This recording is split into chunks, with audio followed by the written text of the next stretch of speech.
Hey, what's going on, guys? I just want to do this quick little tips and tricks video on the Hot Bodies D812. It should be available to the masses really soon. I'm not a team driver. I was able to get my hands on this kit back in February when my local hobby shop got a few in on the first shipment. And so I've been running this car really hard for about 6 months. And it's held up really well. It's got about 7 gallons on it. Just actually did a rebuild on a lot of the plastic. All the plastic on this car, plastic parts are new, except for that I got to change that. But most of the plastic on here is new. The car had developed a lot of slop after 7 gallons, but that's expected. Everything else is holding up really well.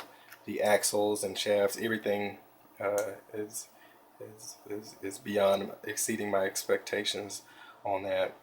As far as setup, I'm running Kyosho bladders in here. The stock bladders are fine, but Kyosho bladders are just top notch. They're very durable. I just like the design of them, the shape, the feel. They're perfect. They work really well in here. So I'm running Kyosho bladders. I'm running low C35 oil in the front and low C30 in the rear. The stock, I think they're stock, the 1.3 6-hole pistons all the way around. In the disc, I have associated 5,000 in the front. In the center, I have a mixture of 5,000 and 3,000. I'm not going to call it 4,000, but it's just a mixture. It's just something that feels good. 3,000 felt a little bit too light. 5,000 made the car a little bit too twitchy on my outdoor track. Maybe it's in my head, but that mixture of 5,000 and 3,000 is pretty good. And I'm running 2,000 in the rear. The box stock setup comes with this a very aggressive setup. I think like 773. You might not want to run that. Everyone on the forums, on the boards, pretty much we agree that the lighter oils work really well on this car. It calms it down. This car can be very twitchy, very aggressive, all that. And the first time I drove it, I did run the box setup, and I quickly pulled it off the track and dumped the oil. So don't even waste your time on the box setup. Go with a 553 or 552 to start, and you know it's gonna work really well for you. Let me see. The sway bars are all stock. They work really well no matter where I go. I do have the carbon fiber arm plates, arm inserts, but my next track I'm running on is gonna be a low grip outdoor track. So I went on and put the factory plastic plates on there. As far as tips and tricks, I haven't done much to the car. The car is awesome right out of the box. Just some things when you're building you're gonna want to watch out for. This little CV pin. Make sure you use red Loctite on this. And you can actually, it's good because you can actually get a wrench in here and tweak it every now and again, like before a main or before a race. Just get in there and tweak it down, and you can get to it. And on the front, same thing. You can actually get to that little pin screw if you go in through this side, and you can tweak it. But if you put red Loctite on it, you shouldn't need to do that. The red Loctite holds really well. I red Loctite my kingpin or my steering bushings because I lost one during a race. So I use a 2.5 millimeter screw instead of the stock 2 millimeter, just so I can get more torque on it. And I also use red Loctite on the steering bushings. You don't want to lose those. Let me see on the front. Let me see. Yeah, the manual isn't very clear on the kingpins. They don't tell you which one to put at the top and which one to put at the bottom. But when you're building the car, make sure you put the chrome kingpin at the top and the darker bronze colored kingpin that goes to the bottom.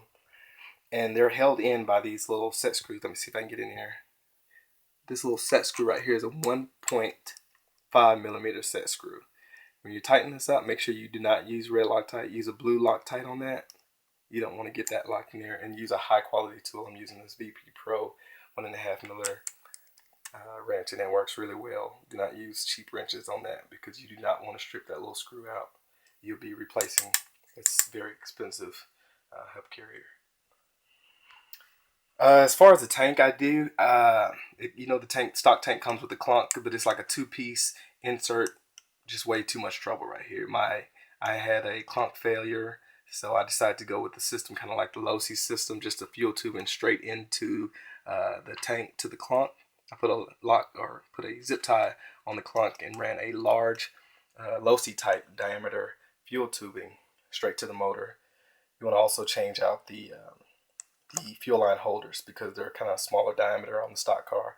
Use the low-C fuel line holders, and they work really well on the car. They actually lift the fuel tubing off of a little bit further away from the pipe, so and it keeps your fuel, keep the fuel line cool. So that's another handy little tip. I actually run the VP Pro aluminum shoes. I don't run the stock shoes, although the stock carbon shoes are perfectly fine. They work everywhere. I just like the aluminum shoes. And I run the stock hot bodies clutch springs. They're really cheap. That's another thing I love about the car. It has really cheap parts, especially the older D8 parts or things that retrofit with the Lightning car. They're really cheap. The springs you can get at GS Hobby for $1.50. I load up on them. I swap them out, change them out whenever I need to. Not a big deal. It's not like I'm paying $5 or $6 or more dollars for them, so they work really well. The stocks do. Other than that, let me show you the bottom of the car. It's held up fairly well, I would say. That little skid plate idea turned out to be a pretty good idea. They use a steel plate in the back, so you don't have to run a plastic skid plate on there, and you can just swap that steel plate out when it wears a little bit. And of course that steel is harder than the aluminum, so it takes up a lot of the abrasion on the track, so it works well. I like that idea. And then as you can see, the car is fully loaded, aluminum everywhere, front and rear. If I can get in the back. Aluminum. It's got all kind of adjustments. Just get on the boards and you'll find the setups for the tow and anti-squat.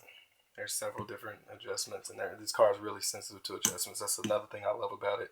You'll learn a lot just from trying different things out at the track. Take some time and enjoy the car. But for the price, I know the price is a little bit higher than the original D8.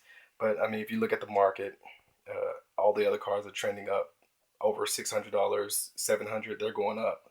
$500 is just an outstanding buy for this car. It's a steal, an absolute steal. It's the best car on the market for the price, period. Other than that, as I mentioned before, I'm not sponsored. I'm just a patron of the hobby, and it's something I love to do. If you have any questions, just inbox me. And I hope you enjoy your car when you get it.